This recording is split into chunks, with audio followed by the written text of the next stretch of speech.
टुनटुनी ससुराल में बहुत से सपने सजाकर आई थी। सोचा था बंटी की नौकरी है, अच्छा घर है, जो तंगी मायके में देखी है वो ससुराल में नहीं मिलेगी। छोटा परिवार है, बंटी की 2 बहनें और माँ है, पिताजी थे नहीं। ससुराल में राज करूंगी। कुछ दिन बहुत अच्छे बीते, मगर एक दिन पता चला कि बंटी की नौकरी छूट गई। सारे सपने हवा हो गए। अब हम क्या करें बंटी, कहाँ से खर्चा चलेगा? अभी तुम्हारी 2 जवान बहनें भी कुंवारी हैं, उनकी भी शादी करनी पड़ेगी। कैसे होगा सब? क्या करूं टुनटुनी, कंपनी घाटे में चल रही थी इसलिए बंद हो गई। पर तुम चिंता मत करो, सब ठीक हो जाएगा।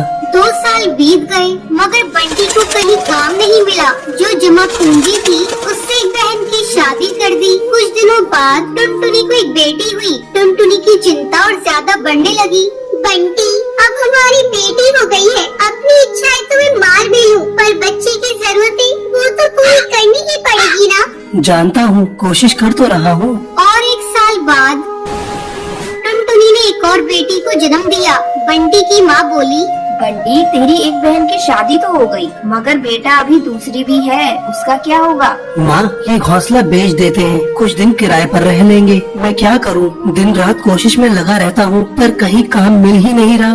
बंटी, बहनों के लिए अब मकान बेच रहे हो, हमारी भी 2 बेटियां हो गई हैं, उनके लिए क्या बेचोगे? टुनटुनी, मैं पढ़ा लिखा हूँ, तुम क्या सोचती हो कि मैं अब ठेला लगाऊंगा? ये मुझसे नहीं होगा। टुनटुनी रोने लगी और बोली,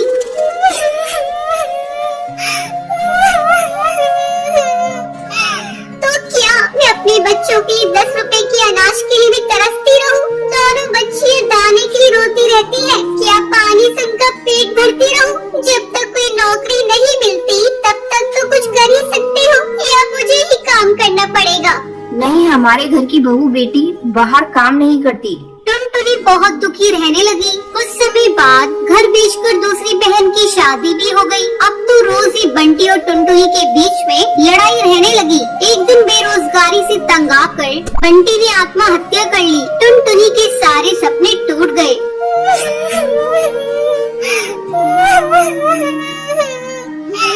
मैं बिल्कुल अकेली हो गई हूँ। अब जिम्मेदारी टुनटुनी के सर पर थी। बूढ़ी सास, अपनी 2 बेटियाँ और घोंसले का किराया। कुछ आसपास के पक्षी गरीब समझकर बच्चियों को पुराने कपड़े और खाना देकर मदद कर दिया करते थे। टुनटुनी अपनी सास से बोली, माँ, 2 महीने गुजर गए, जो घर का पैसा बचा था वो सब खर्च हो गया। अब मुझे ही कोई काम करना पड़ेगा। जिस गरीबी में हमारे दिन कट रहे हैं, मैं नहीं चाहती कि मेरी बच्ची अभी गरीबी में दिन गुजारे। मगर तू करेगी क्या बहू? अपना कुछ काम करने के लिए पैसे भी तो चाहिए। कोई बात नहीं माँ, कोई तो मदद कर ही देगा। टुनटुनी ने सब रिश्तेदारों से मदद मांगी, पर किसी ने कोई मदद नहीं की। सब ये सोचते थे कि ये इतनी गरीब है, कहाँ से चुकाएगी। मायके से भी किसी तरह की कोई मदद नहीं मिली। टुनटुनी निराश हो गई और दुखी होकर रोने लगी।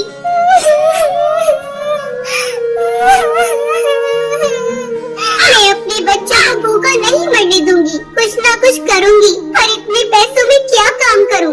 एक दिन उसे उसके ही जंगल का एक चिड़ा गोलू मिला। वो टुनटुनी की शादी से पहले टुनटुनी को बहुत पसंद करता था, लेकिन उससे कभी कुछ कह नहीं पाया था। अरे टुनटुनी, कैसी हो तुम? और यहाँ कैसे? और ये क्या हाल बना रखा है तुमने अपना? गोलू, मैं ठीक हूँ, यहाँ पास में ही मैं किराए पर रहती हूँ। मगर पति तो नौकरी करते थे, फिर किराए पर कैसे?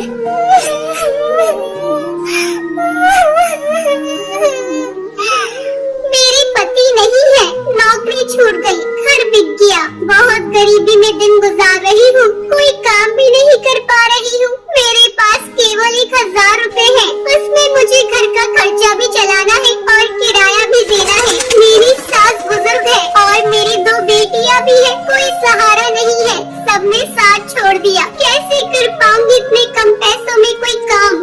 इतनी चिंता मत करो टुनटुनी, तुम चलो मेरे साथ। गोलू उसे चूड़ों की थोक रेट वाली दुकान पर ले गया। ये मेरी ही दुकान है टुनटुनी, फ्री में देकर तुम्हारे आत्मसम्मान को ठेस नहीं पहुंचाना चाहता, इसलिए ये 1000 रुपए की चूड़ियाँ दे रहा हूँ। बाजार में इनकी कीमत बहुत ज्यादा है, पर मैं तुम्हें ये आधे रेट में दे रहा हूँ। लेकिन तुम इन्हें 20 रुपए दर्जन बेचना। ये बहुत सुंदर चूड़ियाँ हैं, पहले कम बेचना और जैसे ही मुनाफा दिखाई दे 30 रुपए दर्जन बेचना। टुनटुनी बहुत खुश हुई। उसकी सारी परेशानी का हल जो उसे मिल गया था, वो चूड़ियाँ बेचने लगी। चूड़ी ले लो, चूड़ी रंग बिरंगी चूड़ी ले लो, सुहागों वाली चूड़ी ले लो।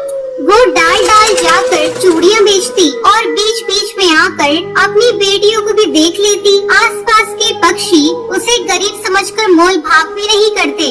सबको उसकी चूड़ियाँ पसंद आने लगी और उसकी खूब बिक्री होने लगी। चूड़ियाँ तो टुनटुनी के पास ही सुंदर होती हैं, उसी से खरीदेंगे। तीज त्योहार पर और शादियों में चूड़ी पहनाने के लिए उसे ही बुलाया जाता था, जिसको उसकी कमाई अच्छी हो जाती थी। इस तरह एक साल गुजर गया। टुनटुनी के अच्छे दिन आने लगे। टुनटुनी गोलू से बोली, गोलू, तुम्हारा बहुत बहुत धन्यवाद। तुम्हारी वजह से मैं आज अपनी गृहस्थी चला रही हूँ, नहीं तो भूखे मरने की नौबत आ गई थी। ये तो तुम्हारी मेहनत है टुनटुनी, मैंने कुछ नहीं किया। जितनी मेहनत करोगी उतना ही अच्छा फल मिलेगा। इसलिए कहते हैं मेहनत करने वालों की कभी हार नहीं होती।